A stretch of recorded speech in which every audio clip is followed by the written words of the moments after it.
Getting started in a few minutes. So, enter.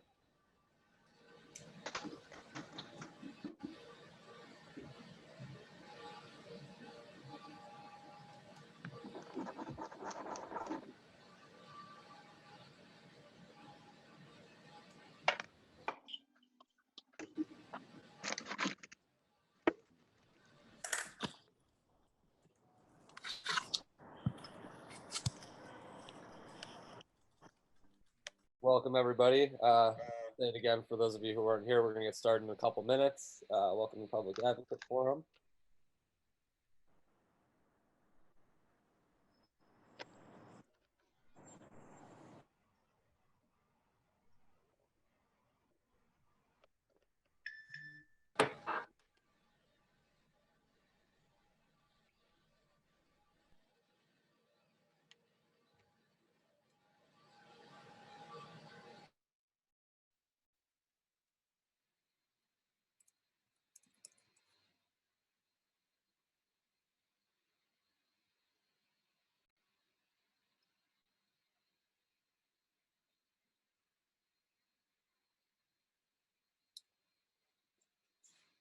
Welcome to anybody who's just joining us. We're going to get started in a couple minutes. I'm just waiting for people to give people a chance to come in.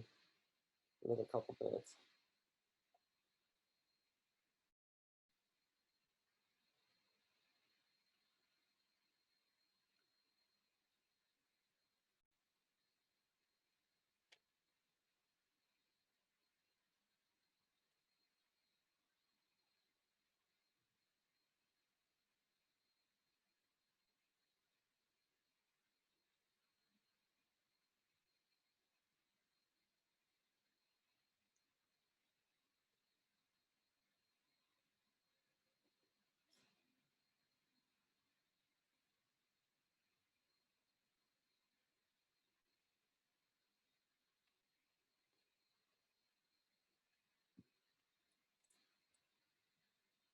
Welcome to anybody who just joined us. Welcome to the New York Public Advocate Forum. We're going to get started in about a minute or two. I just want to make sure people have a chance to get in before we get started.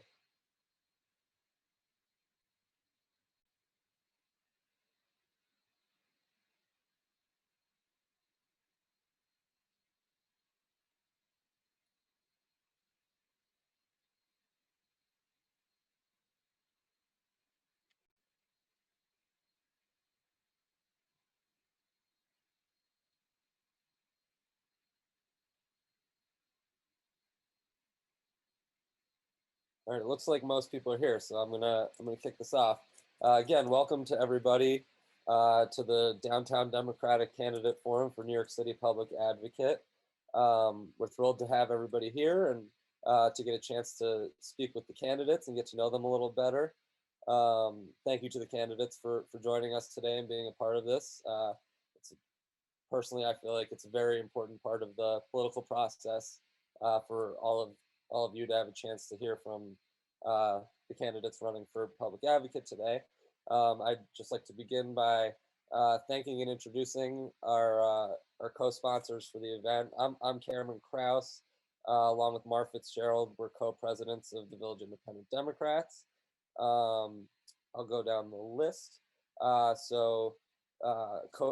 Representatives from CODA, if you'd like to say a few words.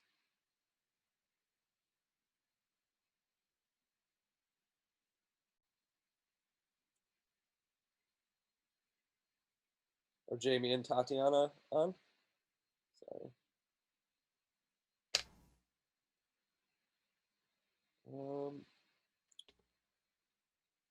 Okay, all right, I'll move along. Next up, we have Downtown Independent Democrats. Would you guys like to say a few words? I would. Thanks, Cam. I'm Richard Corman, president of Downtown Independent Democrats. It's great to be able to co-sponsor this with all of our downtown clubs representing Manhattan from below 14th Street. Amazing group of people, an amazing area for us to be representing here. I want to thank particularly the folks on our team that helped put this together. Joshua Goodman, uh, David Weiss, Meg Pascarella, and Sue Burke. They really did an enormous amount of work putting today and tomorrow's forum together. So I really appreciate that. And thank you, Cam, Mar, and Chung for co-hosting this with us. Awesome. Thank you so much, Richard. Next up, we have Grand Street Democrats. Let's see. Hey, everybody, thanks. This is Jeremy Sherber. I'm the founding president of Grand Street Dems. Just very quickly, welcome and thank you to all of my downtown partners who have been putting these forums together. It's been really helpful for me and my members, and I hope other folks downtown. So thanks for the candidates for showing up today. Thanks so much, Jeremy. Next up, we have the new Downtown Democrats. See if I can find you guys.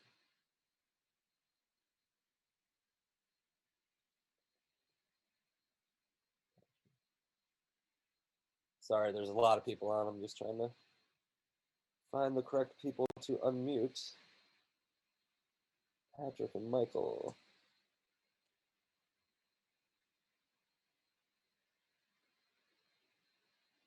I don't see them. All right. I can circle back. Next up, we have United Democratic Organization. Anybody say? Thanks, Cam. Hi, everyone. This is Chung Sito, president of United Democrat Organization, or UDO. And it's just been a pleasure with our downtown partners, particularly Richard, and all the partners who have pulled these forums together. They're enormously educational as well. You know, our members are applauding all of you, for all of us, for putting these forums together. Thank you to all the candidates who are participating. We're looking forward to engagement with you to make the downtown communities better, and so that we could all stay safe and thrive. So thank you. Well said, Chung. Thank you. And next up, we have Village Reform Democratic Club. Oh, sorry, Ray. Yeah, you're muted.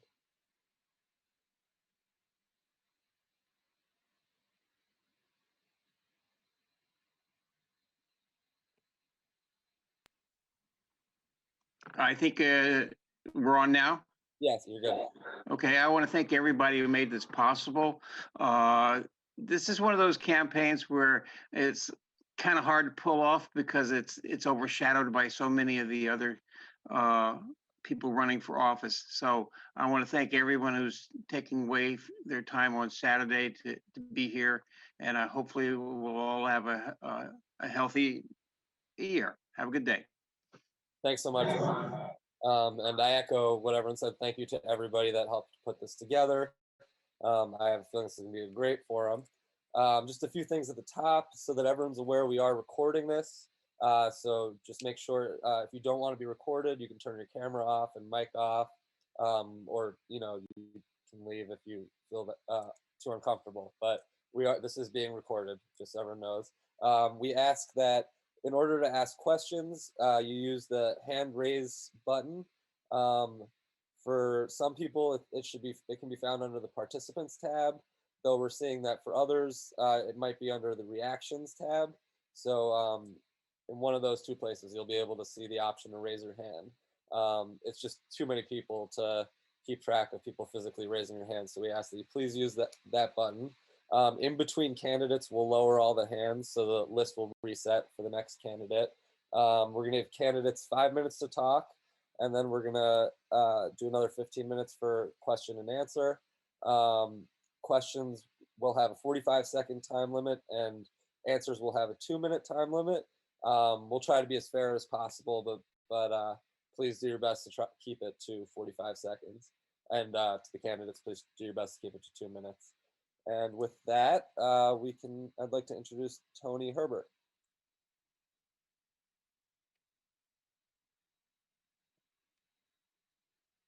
Oh, you're muted. There you go. Yeah. Thank you so much. I actually was trying to get my lighting together for whatever reason. It's been crazy today.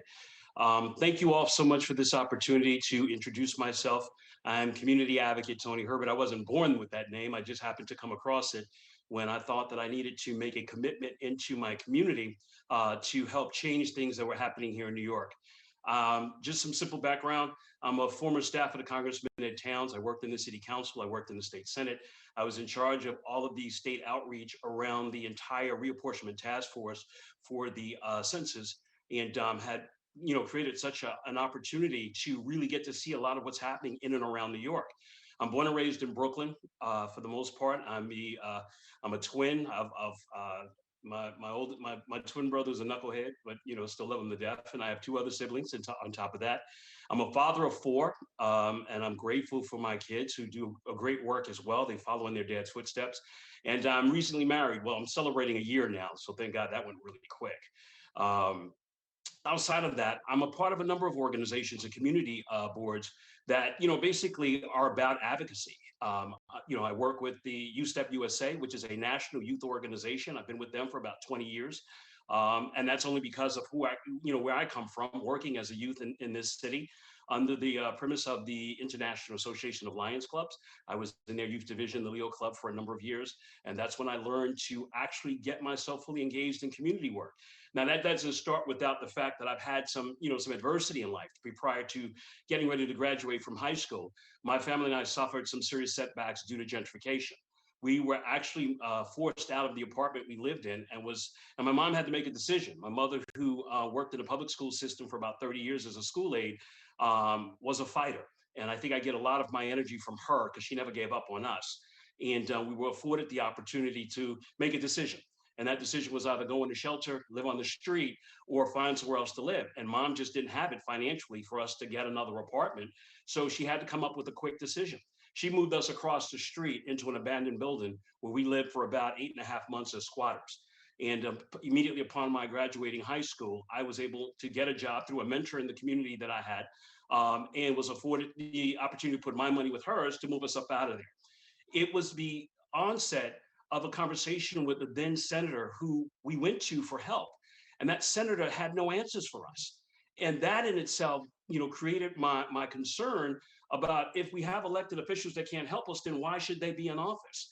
So that kind of piqued my interest into understanding what the whole government process was. So I did my due diligence, and I went out and I got myself integrated with the process of what it is to be elected, what it is to be a representative, and understood the dynamic of that. And that's why I sought after those particular positions and was in a position to go and work for a congressman, a city council member, and also for the state Senate Democratic caucus. So with that being said, I am here because I understand the bureaucracy. I know how to get around it. I am not one of those guys, that's bought and sold by any elected official or any special interest group. It is my concern to do the business of New Yorkers because I'm one. And I want to do exactly what I needed somebody to do for me and my family and other families like mine. And I don't understand the whole process of why we don't have an answer to the crime in our community when people are walking around getting hit upside their head. There should not be the most vulnerable in our community, women and children, fearing to go out on our streets or getting on our New York City subway. Somebody has to make noise. It's not enough to go out there and fly in the face of the police and blame them for all our issues, except for get to an opportunity where we can be at the table and working on what actually divides us and get us working together so the police are doing CPR and we are doing what we're supposed to do as New Yorkers, and that's becoming one. And that's what I will fight for, to bring New York together based on cultural lines and everybody else. At the end of the day, we should be one New York, one family. And that's what I believe. And that's what I would do. I would cross all kinds of lines into other communities to bring us together. I would engage our youth to do just that because they're going to inherit a lot of what New York is about. And if we don't prepare them the right way, we're going to get more of what we've been getting for the last 30 years. The same conversation about, oh, we're going to do this, that, and the third if you just reelect me this time. We can't afford to keep going back to that. I don't, Mr. Klein or Ms. Wolpe, none of you should have to fear walking down the street to get to where you have to go to in the day where you pay your taxes to be safe and looking for a clean neighborhood. And I told the same thing to the Upper West Siders, and I've got embraced by them. We need an advocate that is available and accessible to everyone's needs in our city, and not just out there acting as an activist and not doing the job of a politician that is to go out there and make sure policies are working for the very people that hired that individual. That's why I'm running for public advocate in short, and I'd be more than happy to take any and all questions at this time. Thank you, Mr. Herbert, and congratulations on your 1-year anniversary. Do Thank we have you. any questions? Let me ask, are people able to find the raise hand function? Because I think got Kim some has messages. her hand up. There we go. Tony Hoffman. You should be able to Quick unmute. question. I looked you up yesterday online, and it had an I next to your name. Are you running in the Democratic primary, or are you running as an independent?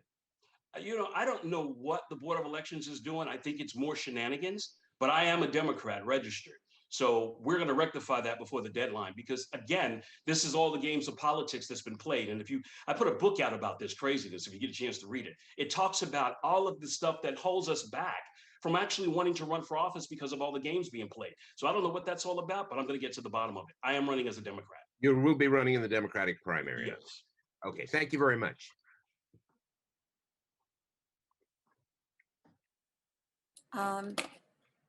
Robert Score.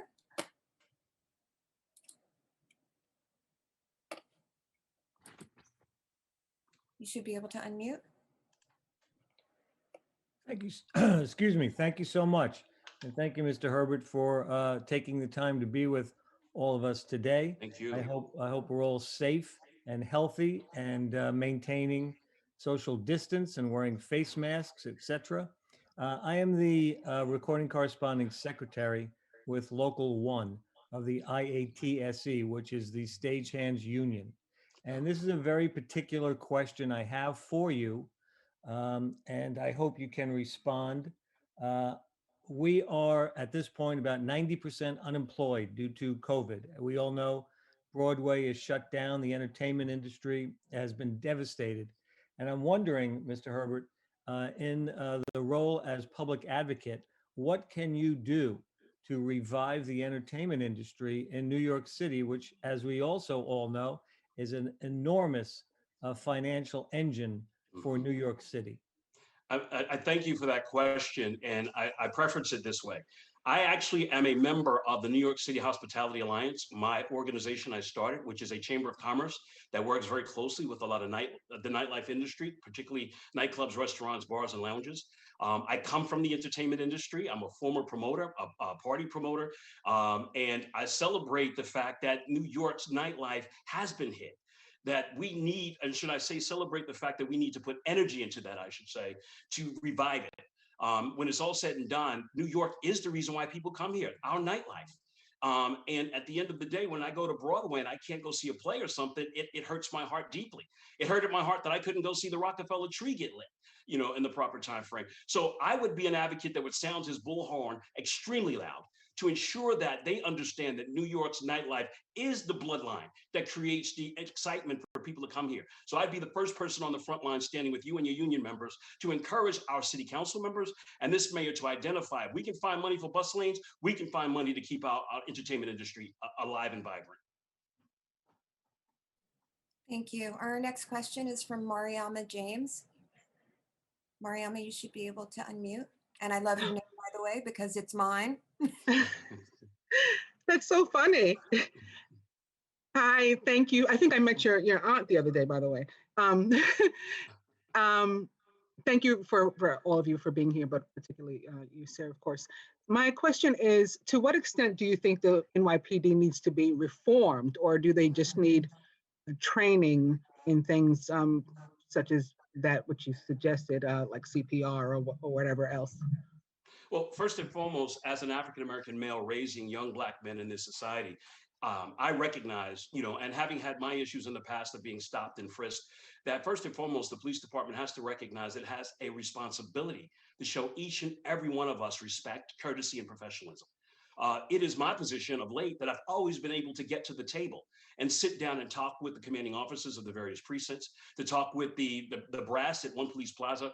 I think what has to happen here is that there needs to be some transparency with regards to us being able to work together. because we need police on these streets. There's no other way about it. We can't go out there and police ourselves. Heck, most of us don't even like each other, quite frankly, because we don't know each other. We've got frustrations. We've got all kinds of things going on. And the last thing we need is somebody telling us what to do. So what we need to do is work together. We need to still be at that table. We need a public advocate that can work directly with the police department and say to this commissioner, I'm watching, and I want to make sure that your police are doing the job, and I will interact with those police officers personally every single day. I would make sure that my public advocate in charge of public safety would be that person that would always be corresponding back and forth to ensure that we're doing what's necessary to keep New Yorkers safe, but at the same time, making sure that we're being respected. Can I ask him what could we do to prevent people like the discovered white supremacists that they had in charge of anti-discrimination and racism? Like, how can we ensure that people only who actually meet the qualifications and who have credentials for these positions within the police department are hired? Because I think that's a major part of the problem. Well, I think one of those things that can take place, and I would be open to more suggestion, is a serious vetting process. I mean, I applied for the police department, and I didn't get to the actual interview process because we had a major tornado or something like that. And then I changed my mind because the bank came to me and said, look, we're going to give you $25,000 more than what the police are going to pay you. So I took that job. But I think there needs to be, first and foremost, a stronger vetting process. And then we should also be involved in that process where we have we have these groups that are there. But the question is, what is the agenda of these other individuals that are sitting at those tables? We need people that are going to report directly back to the people, not just to a little committee of folks and they make decisions in the back room. We need folks that can get out here and respond directly to the people on why we have this particular officer or this commanding officer or these individuals in a place that they should be overseeing the safety of our community. So I talk about the thought process of us being able to be at the table when they do their interviews on these cops. Thanks so much. So much. Our next speaker is Terry Cood. Terry, you should be able to unmute. And hi, and thanks again for everybody pulling this very important forum together. The public advocate, one of the jobs of public advocate is balancing what's going on in other areas of government, such as the mayor. Yeah. One of the things that the mayor is doing right now is pushing through for affordable housing, a very important goal. So what are your thoughts on creating affordable housing, specifically on the use of MIH, mandatory inclusionary housing, and your thoughts on rezoning in historic districts? Well, one, I don't think that any, and thank you for the question, I don't think that any decisions should be made without the inclusion of real stakeholders in the community. When it's all said and done, we're New Yorkers. We pay the taxes. We don't work for them. They work for us. And when it comes down to you getting your questions answered or whatever the case may be about what's happening in your community, you should be at the table way before the conversation even gets to a point of a vote or anything else at that community board. It should be vetted. It should be communicated that this is what the intentions are. Some of what the mayor talked about, and I believe him and the governor suggested that we turn some of the office buildings in our communities into affordable housing, given the fact that we've lost a lot of businesses and we lost a lot of that commercial rent tax. But that sounds good to me, but I didn't hear the part that said clearly that folks in the community who are the stakeholders are going to be at that table to have the conversation. So that's the first thing that I would prioritize, to ensure that New Yorkers are at the forefront of any conversation that has to deal with anything that may inconvenience or even hopefully enhance their community. So that's the one thing I would push for.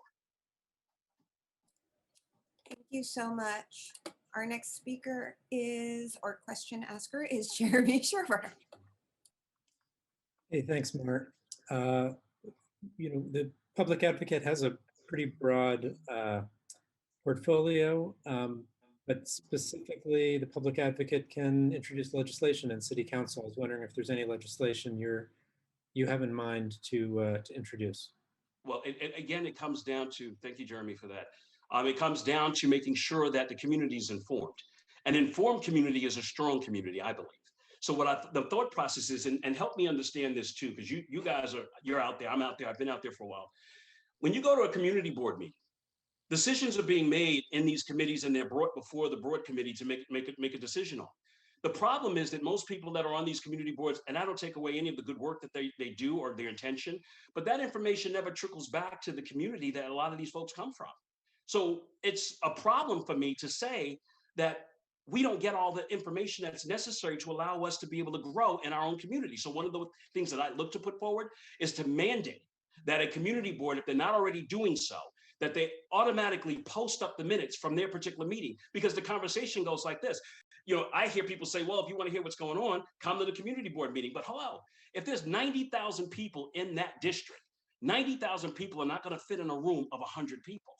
So my thought process is, let's get this out. So let's get the information so that we're all getting it in real time so that folks can make a choice decision in the next meeting as to what's coming up. It's got to be about informing the community and making sure that you have a public advocate that's going to bring it to you before it becomes a problem in your community. Thank you. Bill Ferns, you should be able to unmute.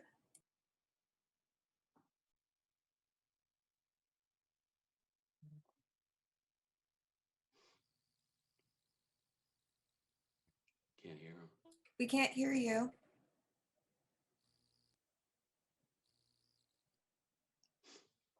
I don't know. Let's see if I can do anything. I'm going to mute you and then unmute you. Is that better? I'm sorry. Yeah, there you are. Hello. Okay, I had some complicated stuff I had to unplug. Sorry. So Same problems.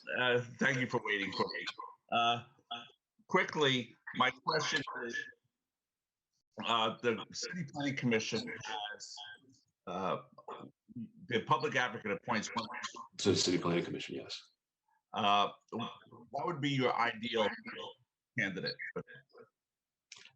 You know, first and foremost, somebody that pays attention to the needs of the community, first and foremost, and that's aware that whatever information is being discussed is brought back. I mean, I'm a community guy. You know, it's always been my position to make sure that we get the information so that we can make the decisions. My planning commission appointee, the first thing they would do is take that information, bring it back. We communicated it to the community first and let the community help us make the decision on what direction we should go with. Thank you so much. Laura Tenenbaum, you should be able to unmute. I'm unmuted. Thank you. Do you hear me? Yes. Okay, great. Thank you, everyone, for putting this together, and also for the candidates for spending their Saturday coming. I really am grateful.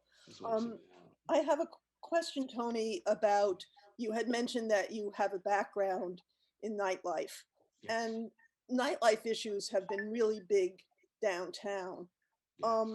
Right now, we're in the middle of a terrible pandemic, and as part of that, we have open streets restaurants.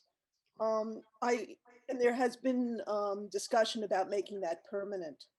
What's your opinion on that, and how do you think that would impact downtown? Well, I mean, again, downtown is a unique, you know, area for us. Tribeca, Battery Park City, Chinatown, all those areas for the most part are unique and are tourist attractions. So the question of the matter, what's the impact on traffic? What's the impact on the pedestrians? You know, with regards to closing off streets and things of that like, and affording us to be able to move around comfortably and safely. One of the things I will say as a member of the Hospitality Alliance, I actually managed a number of nightclubs, and I've also actually worked with a number of booking agents to look at venues and the safety of those venues, and to ensure that we have the right atmosphere for these type of things. So the community is always engaged. I was always hired to do the community outreach per se. So one of the things that's important to me is to be the public advocate that goes back to the community and make sure you're included in the conversation. I mean, that's the job. That's just the bottom line of this job. Making sure that you communicate to the community and advocate their concerns and what their thought process is to ensure that where they live, they're comfortable and it's convenient. Thank you. Thank you so much. I'm going to pass it on to Richard to bring on our next candidate. Thank you so much. Thank you, Mariama. Now that we know, our next candidate is, we're happy to bring on, is Jumaane Williams, but I'm not sure if he's on the call yet. Jumaane, are you here? And He's he entering has, He just entered the waiting room. I just let him into the room. perfect. Jamani, your timing could not be more impeccable. We're just introducing you.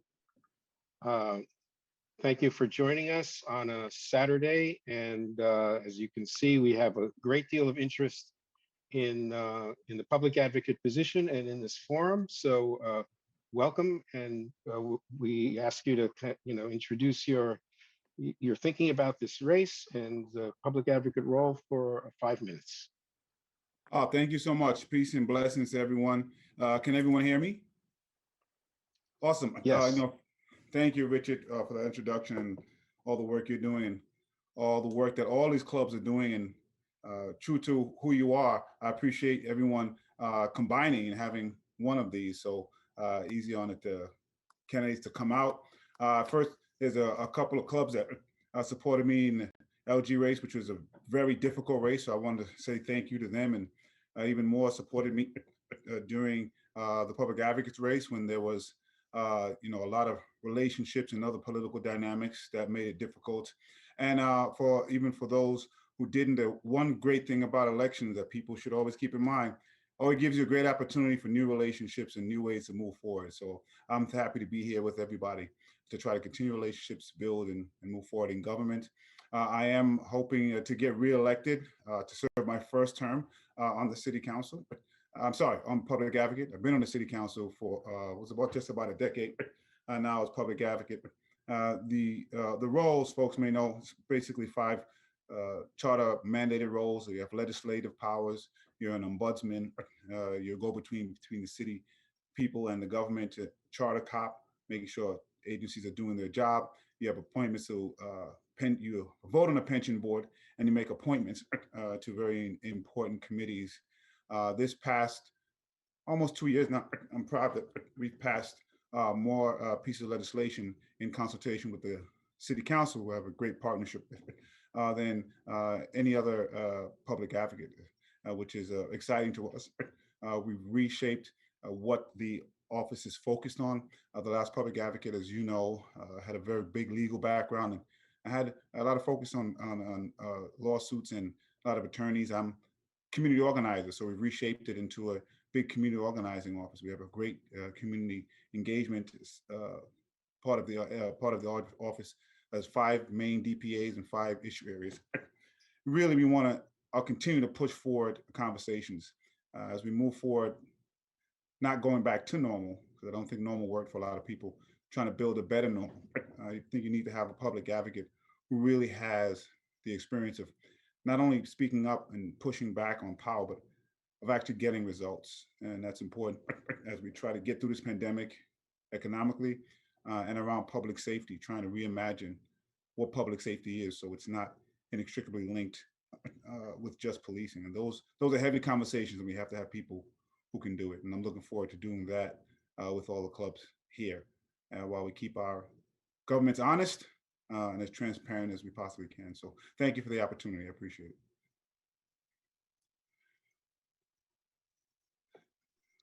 Thank you, Jamani. We'll take questions from the audience. Please raise your virtual hand and we'll call you in the order that you do that. Again, please keep your questions brief. Try to keep them within 45 seconds and answers within 2 minutes so we can get as many questions in as possible. Robert Score, you're up first. I have to ask. Thank you so much. And thank you, Mr. Williams, for taking the time to be with us here today and for all your work as public advocate and on city council. My name is Robert Score. I'm the recording corresponding secretary with Local 1 of the IATSE, which is the Stagehands Union. And my standard question to you and for all candidates that I've had the privilege of speaking with is how, as a public advocate, can you help restore the entertainment industry in New York City, which, as we all know, is a practically a $15 billion industry for the city. And we're hurting right now. We're about 90% unemployed. And I'm hoping that your role as public advocate can come in to support our members and our families. Thank you so much. Thank you so much for that question.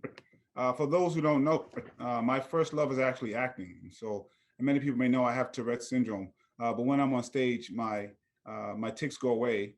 I still do some work with an organization called Theater of War. The arts are extremely important to me.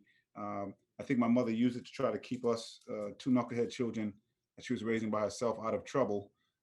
She did a pretty good job with that. We managed to get in some trouble, but whether it was attending Harlem School of the Arts or I was a member of the All City High School Chorus, it was a very big part of my education. So when people talk about STEM, actually, I always have to remind them to talk about STEAM because arts are very important. So it's not hard for me to want to engage on arts and entertainment. It's a critical part of just life. But I would even add, it might be even more critical to the regrowth that we need, especially now, as we're really not sure what work is going to look like as we get past this. So we have to have industries that we know can't move away and also help create New York City, maintain New York City as a place to be. And I think arts and entertainment is one of those spaces. So I'm very much into trying to figure out how we do that, Robert. I have some ideas, but I welcome other ones because I think it's going to be a big part of New York City maintaining its status as we move forward. Thank you, Jumani. Our next questioner is Kathy Slowinski. Thanks, Richard, and thank you, Jumani, for showing up. I would like to ask you what your position is on the scheme to upzone Soho and NoHo and on upzoning in general. Thank you so much, Kathy, for that question. I actually usually try to talk about, I know people talk about upzone and downzone. I try to talk about contextual zoning because I think that is what we really have to think about. I went through this process, before I left, I was going through this process in East Flatbush. And really, I believe one of the problems is we've been kind of doing this piecemeal. We really need to do it on a citywide level. But most communities just generally don't want to give up density. So we do have to push that conversation. Just to frame it, if we, as a city, look the way we did 100 years ago, we wouldn't be the city. We wouldn't be the city with transportation and growth. If we look the way we did, the way we do now, the next 100 years, we probably would have failed the next generation. So the question is, how do we grow while maintaining the character of a neighborhood? That's a difficult conversation. So as public advocate, what I've been trying to do is have the conversation with communities instead of to communities. So what I generally say is that we in places have to give up density, someplace, but we should talk to the community about where that density is possible. The difficulty of this, I will say, and I'll try to do this here really quickly, people will indulge me. I have 3 questions that I generally ask communities. The first one is, who thinks that housing and homelessness is probably one of the biggest concerns that we have as a city? If I get to see folks raise hands, who thinks that that is one of the, and who thinks that the primary answer to that is housing that people can actually afford and the income level that they can afford it? Raise your hand if you think. And then the next question is, who wants a taller building next to them? So no matter where you ask those 3 questions, socioeconomic, race, culture, everyone answers that question the exact same way. And it just shows the difficulty of even getting to the answer that everybody agrees is needed. So first we have to preserve the affordability that we have, that's number 1. But to the extent that we have to build, we have to build. And so I'm into trying to find out how we can work with these communities to find the density that's needed. Somebody shut down the voting or we won't vote for you. Oh, that's unfortunate. But because I don't know if I can commit to that, so I apologize. I do think MIH is horrible and should be done away with. I also believe there should be racial impact studies done before the rezonings are done. I have that bill as well. Again, I think that we have to do it with communities, and communities should be able to move forward and say, here is where we can give up density, but here's where we won't. And that's the exchange of conversation that we have to have. In addition to doing this in a contextual way, respecting the context that's there already. We had to try to do that in East Flatbush, where people wanted to keep their 1 and 2 family homes, which is a beautiful, I want to do that. And then say, well, okay, where else can we go and get some density? So that's how I look at these. And that's how I'm looking at the ones for Soho and NoHo. We can't only rezone the poorer neighborhoods, which are generally Black and brown. So we have to do this kind of collectively. Hopefully that answers some of the question of my thinking on that. All right, thank you, Jumani. Important question for a lot of people on this call, of course, so appreciate the answer. Our next questioner is Matthew Lowe. Hi, hi, Jumani. I'm Matthew. I don't know if you remember me. We met at Brooklyn Tech, and then also a bunch of other times before. I'm a member of UDO, and well, so I have noticed since even before the pandemic began, maybe 2 or 3 months beforehand, that Chinatown was already being affected by the xenophobia and racism that came with the connotation of having that community that, you know, also happened to be the same ethnicity as the country where COVID-19 originated. And so since September 2020, 82 restaurants in Chinatown have closed down.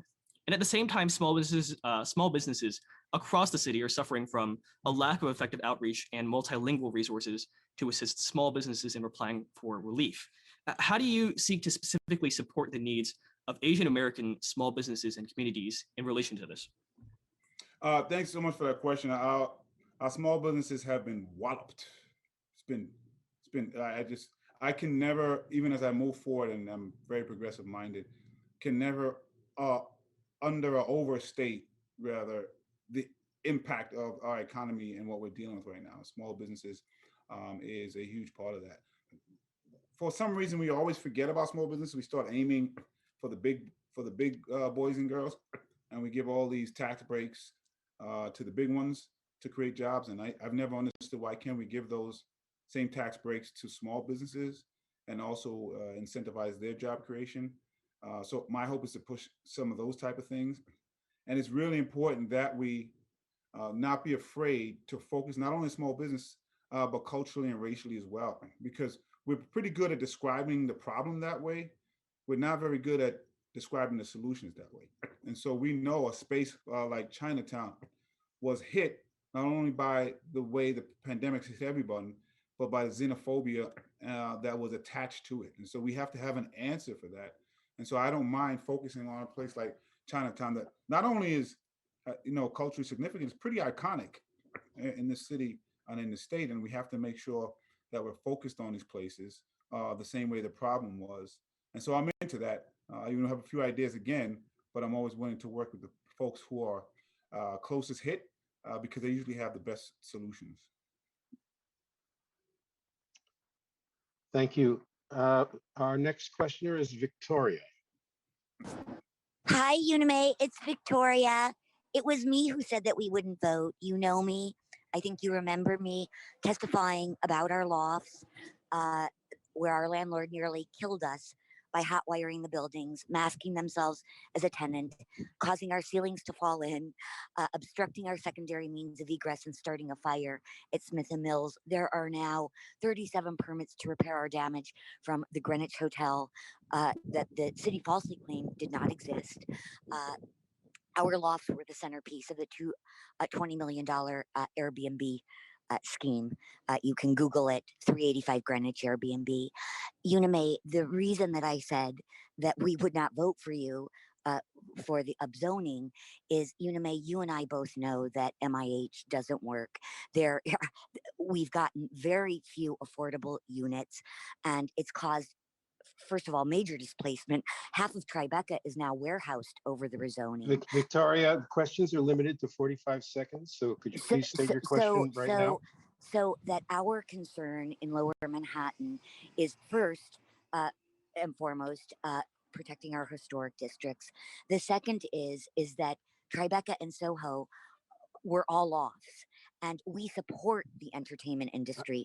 I'm sorry, Victoria, you didn't get to your question. Well, my question is, what are you going to do about the Soho rezoning where the loft board has misrepresented how many rent stabilized units there are to put into rent stabilization and why you haven't been more vocal to shut this down? It is such an important lifeline. Victoria, we have it. Thank you. Let Jumani answer. Thanks so much for bringing the question back up. Just to the last question, I also wanted to just make clear that we have to call out, anti-Asian sentiment and anti-Chinese sentiment a lot more than we do, particularly as we talk about the communities that need assistance. So I wanted to make sure I mentioned that. Just wanted to clarify, Victoria, it's Jumani. You may not, I've been called worse, but I just wanted to make sure that I clarified that there's a hard J on there, well, a soft J, but a J nonetheless.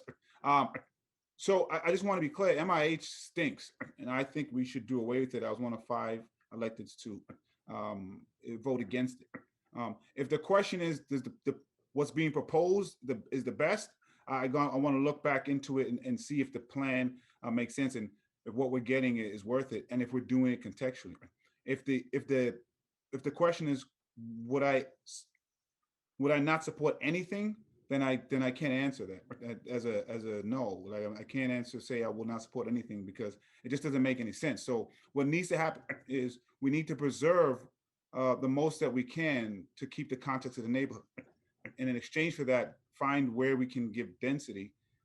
But that density needs to be primarily mostly affordable. And so I do agree, if we're giving up density somewhere and it's primarily market rate housing, I don't know that we have to get rid of the loft.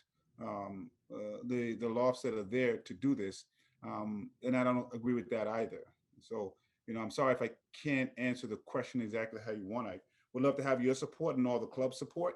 But if you know me, I kind of try to say the same thing to everybody, so I don't have to remember what I lied to one person about. If possible. That's refreshing. Our next questioner is Marion Rydell. Hi, Marion. Hi, thank you. Hi, Jumani. It's nice to see you. You too. Thank you so much. My question has to do with the lack of, how could you help our situation with the East River Park and the lack of transparency that has been evident with the changing of plans? There was a plan that was accepted. There was a plan that was accepted. They said there was a value engineering report. Turns out there's no such report. Now there's another plan that did not have community input that is costing twice as much. That's going to have the park closed for at least 5 years. And when there's other parts of the city where other kinds of resilience has been developed, like gates that go up around the river instead of a 10-foot dirt dump, not even dirt, fill dump that we're planning to get down here. How can we at least get to the table where we have conversation about what are the different options with transparency? What's the different effect of it for someone like me who lives, a few blocks away in the co-ops to the people right along the river who live in NYCHA housing? And how do we get some clarity, transparency? So I appreciate that question, and it's coming up more and more.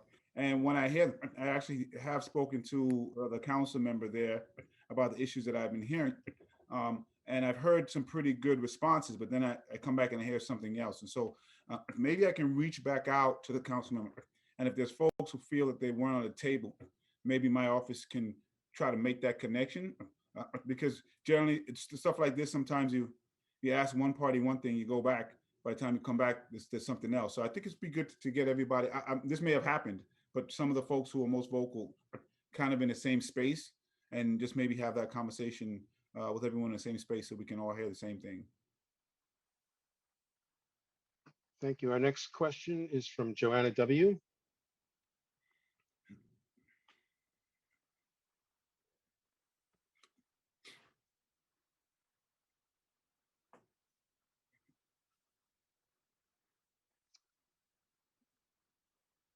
Joanna? Hi, public. Hi, can you hear me? I can hear you now. Yes. Hi, sorry.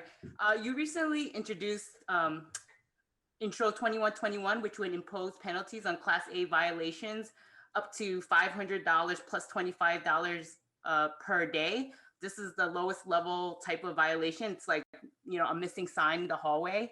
I think obviously safe housing is important to everyone, and things that I think would be more effective are things like ensuring that proper notification was given to co-op condo boards, property managers, owners, whoever's in charge, and ensuring that timely access is given so that these type of, whatever needs to be fixed are fixed.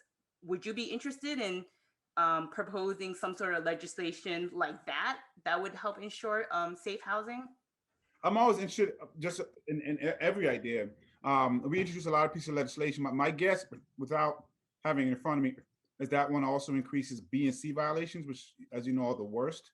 I would also say that I've never introduced a piece of legislation that wasn't changed before it became law.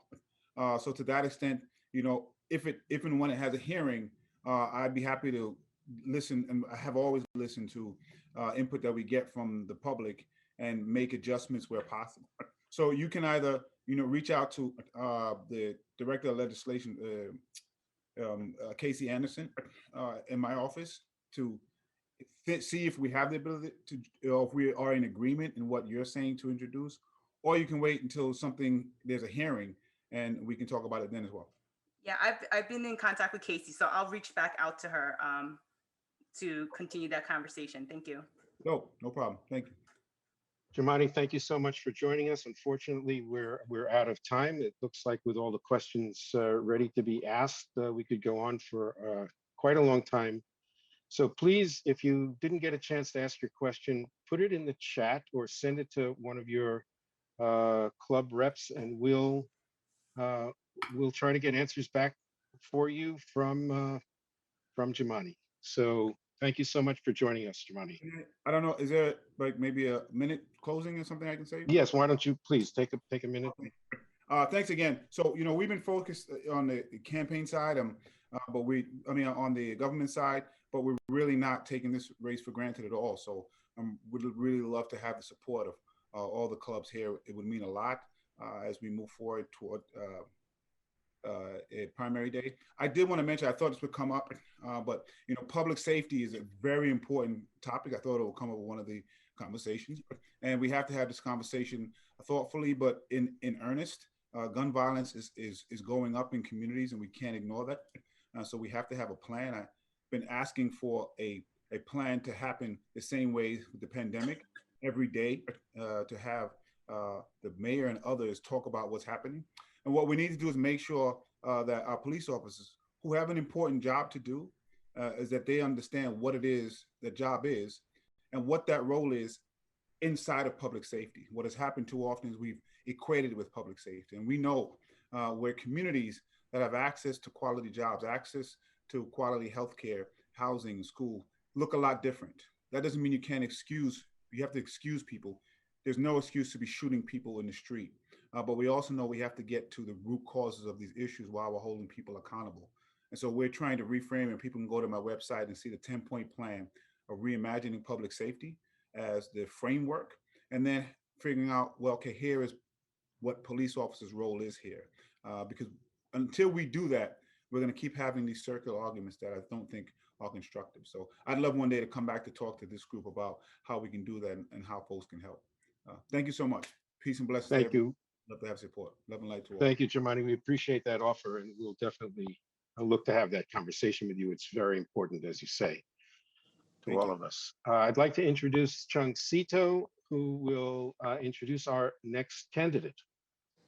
Thank you, Richard, and thank you, Jumani, for taking time. Those are really important questions to address, as well as public safety. So engagement on that is critical, as we are seeing much more street violence and attacks and gun violence as well. And so we're looking forward to that. Next, we have Theo Chino. Theo, are you on? I'm here.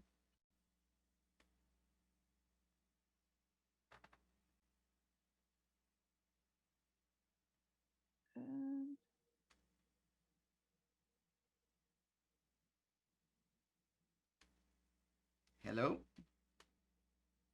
Hi, I think you're unmuted now. Sorry about that. Hello, how are you?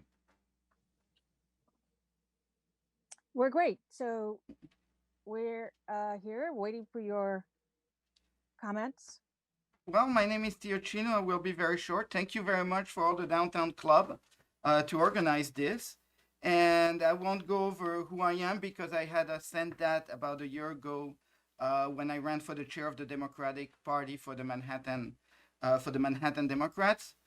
So if you remember the county committee, I had sent a letter to everybody. Instead, I want to talk about why I'm still running for public advocate. And I'm still running because I believe that my comrade Jumani here has failed. And he's an activist, and I want to say bravo to him. But there is still a lot of things that we need to do together. I am an activist, all that stuff. And the role of the public advocate the reason I'm running is for two reasons. We need transparency with the city agency. And there is so much corruption that plague housing and HPD, NYCHA, and you name it. And basically, we need to have transparency. So as public advocate, I will introduce law to force the transparency of the public-private partnership between the city and the private developer. The last bill was introduced by Ben Kallos, but he didn't go far enough to put into the computer system all of HPD private contract. You cannot find anything. The other thing is there is 135,000 empty units in New York City that are managed by HPD. And we're talking about a housing crisis when you have 135,000 built empty units across the city managed by our city. What's going on? So we need to look at that. And our public advocate has been approached many times about those issues. So I'm still running because of that. And the other reason I'm running for is because the public advocate is the chair of the Commission of Public and Information and Communication. Basically, it's a body that deals with all the information that New York City has. I have proposed my name to Jumani. Jumani never called back. So I'm still running because I want to be the chair of that body, because I know what to do, because I'm a computer engineer. So basically, that's about it. I don't want to spend more time explaining who I am or what it is. I would like to go into questioning because I think that's more exciting for you. So let's go into question, or I can answer the question that were previously asked. Either way. Okay, we have a question. Thank you, Theo, Jonathan Gardenchart.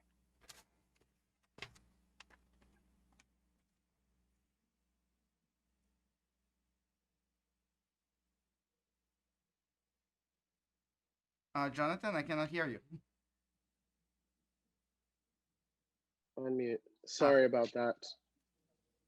I would love it if you could talk about your background, because even though I am a county committee member, I didn't receive your letter. So it'd be great to know a little bit about your background. Well, I'll go very quickly. I was born in France. I came here when I was 3 months old. 3 months old, I did a sting as an actor for Pampers. Then when I was 7 years old, because I grew up in Washington Heights in the building where I still live today, that is rigging corruption, my mother sent me back to my father in France. I learned French and English in France. That's where my accent comes from. I learned Spanish in New York. Then at 17, after I got pulled by the NYPD at gunpoint over driving my uncle's car, basically I left for Alaska. I went to study I study computer science in Alaska. Then I got hired by in the Silicon Valley. And then after the dot-com burst, I came back to New York in the summer of September of 2001. And then I got hired in 2004 by Time Warner to rebuild the whole digital infrastructure. And then I got laid off during the merger of Spectrum, the Time Warner Charter merger. And ever since, I've been building Rep My Block, trying to get as many people into the county committee. And that's basically, that's in a nutshell. And I'm married to a wonderful psychiatrist, just to mention it. Okay, thank you. Next up, we have Annie. Hi, Annie.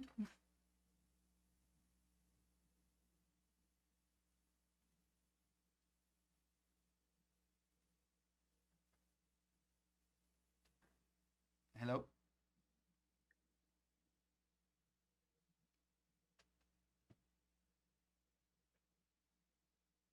One, two, three. Oh, I don't think that she's,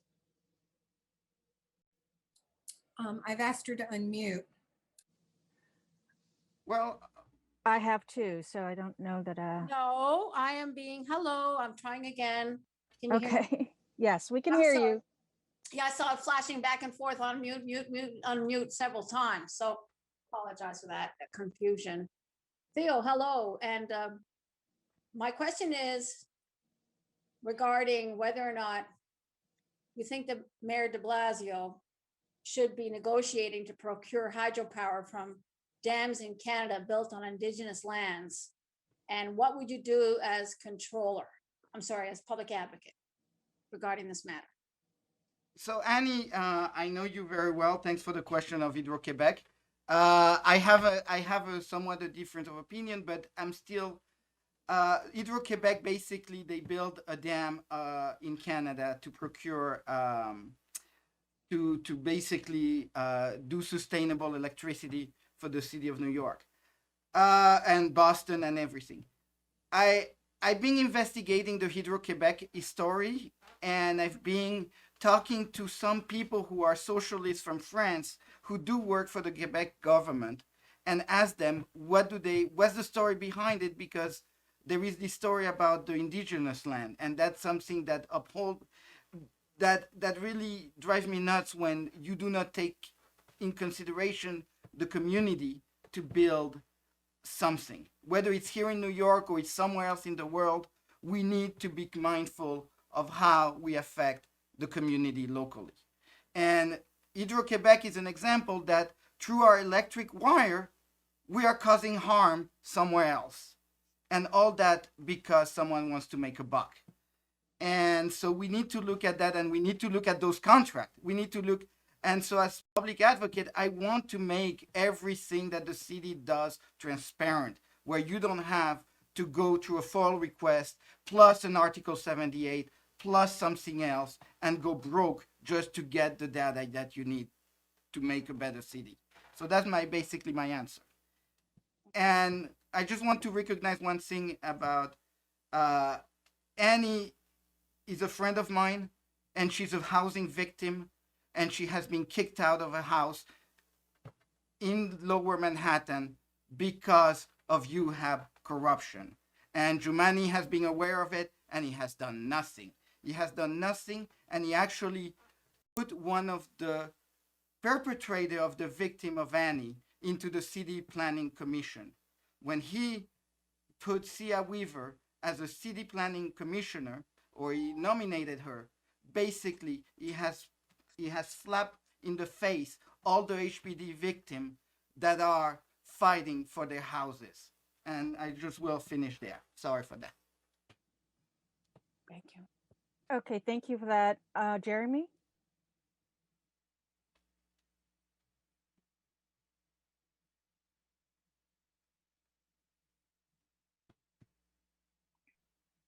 Jeremy Sherber? Sorry.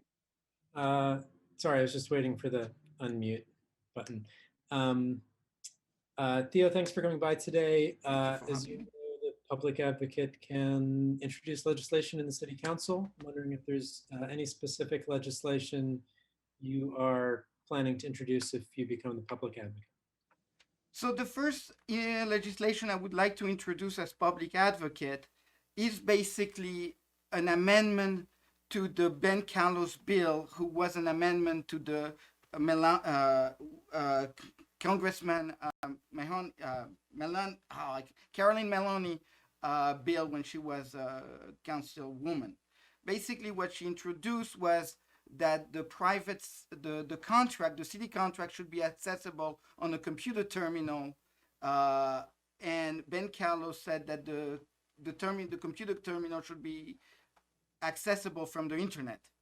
So the problem is many of those contracts are not visible. So the first slew of legislation is regarding housing corruption. How do we dole out the money, the millions of dollars, to nonprofits such as Riceboro, such as UHAB, such as Phibbs House, and all those things. And I hope tomorrow you ask all those questions to Sean Donovan and Diana Morales, because they're the one who have put together, who profit and who put together the plan of those private-public partnerships.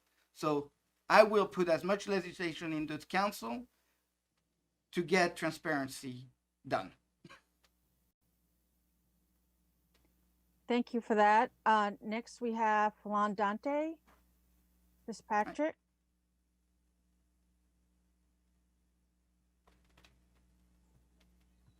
Hello. Hi, everyone. Hi, thanks, Chio. Chio, I'm a small business operator in New York City and for the past 16 years. And my store in Chelsea is closing because my landlord refuses to work with me on any of the past due rent from the mandatory closures.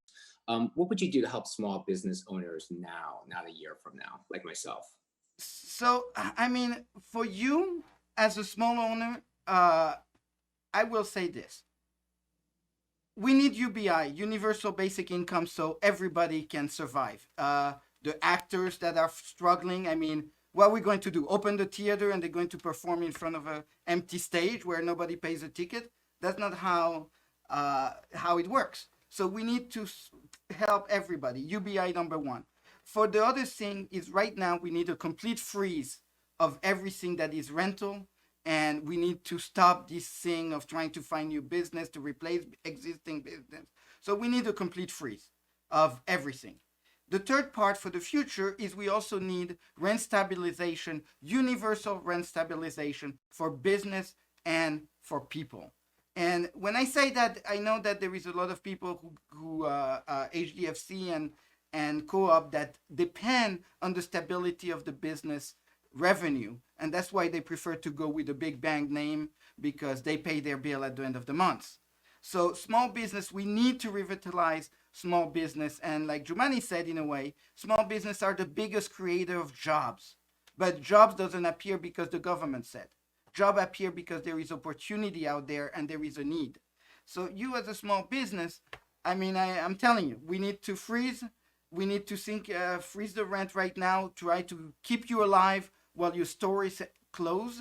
And the negotiation on rent hike, they shouldn't be taking place at this moment. This is like, I call it, this is a highway robbery in a way. And thank you, Theo. Next, we have Jim Forat. Hi, Jim. Where? Jim, if you could just unmute.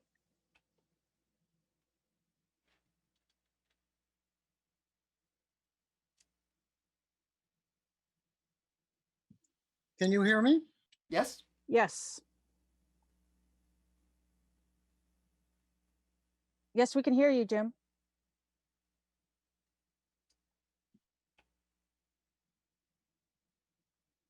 Jim? I've unmuted. Yes, you are. Go right ahead. Yeah, go ahead. I would like to ask a general question that would be good for any candidate, but I'm asking it specifically of you because of your relationship with Time Warner. The cost of internet delivery in Manhattan is very, very high and not competitive. The people on Long Island have much cheaper rates, for example, and some people in Manhattan can access that service company. Recently, Spectrum was able to cut off the internet service to anyone who was not paid up on their bill, which meant that many people who are suffering because of the economic conditions in their lives, who have not been able to pay their bill, do not have access to basic things like COVID information, et cetera. What do you think is the solution? We know that Charter Spectrum's business plan is not client-oriented, but profit-oriented. But what would you suggest to do, given your interest in this arena. Thank you for your question.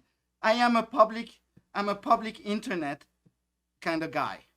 The city has the ability to build public internet and put back Time Warner Cable, Verizon, and all these people who have built their technology around the free labor that computer engineer give away. The same way I'm giving away Rep My Blog to the people, many of the technology that runs the internet was given for free. I know because I used it when I worked there. My NDA with Time Warner is over, so I can talk smack about Spectrum. They're a bad company, they're bad to their employee, they are bad to everybody. The problem is the city leader didn't pay attention to when the merger with Spectrum happened, they didn't pay attention to what was going on in the industry. Nobody told them, hey, Altis just bought up Cablevision. You have 100% of the workforce of Cablevision that is out of work. Suddenly, when Local 3 walked out of the Time Warner Cable job, they got replaced immediately by Cablevision employee. So the Spectrum charter strike will last another 10 years. Don't expect it to see anything change until the leader of the city of New York do something with the franchise agreement. Will they do that? I don't know, but I will. What would you do? What? What would you propose? The public internet, the public option of having a public internet. The city of New York running a municipal internet and broadband system using all of the broadband capability that the city has. We need to figure out how to get high speed into NYCHA. We need to look at how new technology can be used to bring. We have so many talented computer engineers in New York City that are willing to do the work for free, to use new technology to bring new things, new internet into everywhere in New York City, coming from the mesh network, coming from, I mean, I could speak for hours, so I'll stop now. Public internet, it needs to be on the table. Thank you. Thank you. I think in following Germani's precedent of 1 minute closing, so I'm going to provide that for you, Theo, and then I'll throw it back to Cam, and I think that we'll allow Tony to do that as well. Well, thank you very much. And I want to thank everybody. And one of the things I wanted to close is I want to say I will be a spicy public advocate. Not a loud one, because I like to work somewhat privately. And so for that, I will hire Jumani back, because I want the Jumani's experience in my administration. Another thing I will do is we need to call out the NYPD. We need to call out for Pat Lynch to resign. The public advocate need to help the rank and file NYPD to vote a board in their union that look like the rank and file, not some 1950 dragnet body. Another thing is about the upzoning and all that. MIH needs to go. So many billions of dollars is used to victimize so many New Yorkers, and there is nothing worse than being victimized by the city of New York when it comes to your housing, because it leads into mental health problem, it leads into bad nutrition, it leads into many things. Housing is the most important thing in a human being psyche. So that's basically it. I could talk about school, but I hope to get. I was going to close. Please call me. Please invite me, and also vote for me next year in September at the county committee chairmanship meeting. Thank you, and I'll see you then. Thank you very much. And with that, Cam. Yeah. Thank you, everybody. I don't believe Tony is here. I was told he had another meeting, but if I'm wrong, Tony, please feel free to unmute yourself. I think he just left. Oh, that's too bad.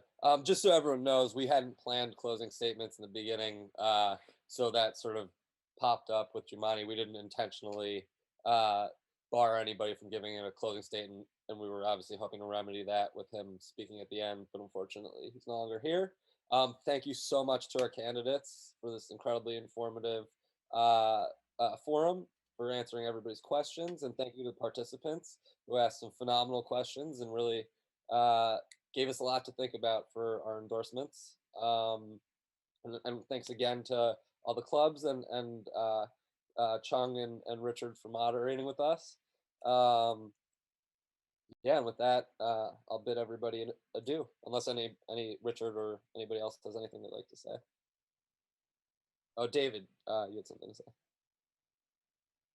I just want to say that Lower Manhattan lost a really special activist a little over a week ago, Corky Lee, a really staple of our community and an amazing photographer who documented activism as well as participating in it and blended those things in a way that I think Jumani talked about a little bit. And so I just wanted to say a word. I know a lot of people on this Zoom were closer to him than I was, but he's really an important part of Lower Manhattan's community and activist scene. And I wanted to send my appreciation to him. Thank you, David, for that. Yeah, I was just saying right before this call, we lined up the streets of Chinatown so that his procession can come by one more time. So that's really beautiful. Does anybody else have anything they'd like to say? Seeing none. All right. Well, thank you so much, everybody. Thank you, everyone. Yeah, and VID members, we have our endorsement meeting later today, so please attend that. And we will hopefully see all of you tomorrow at the mayoral forum. Yes, thank you.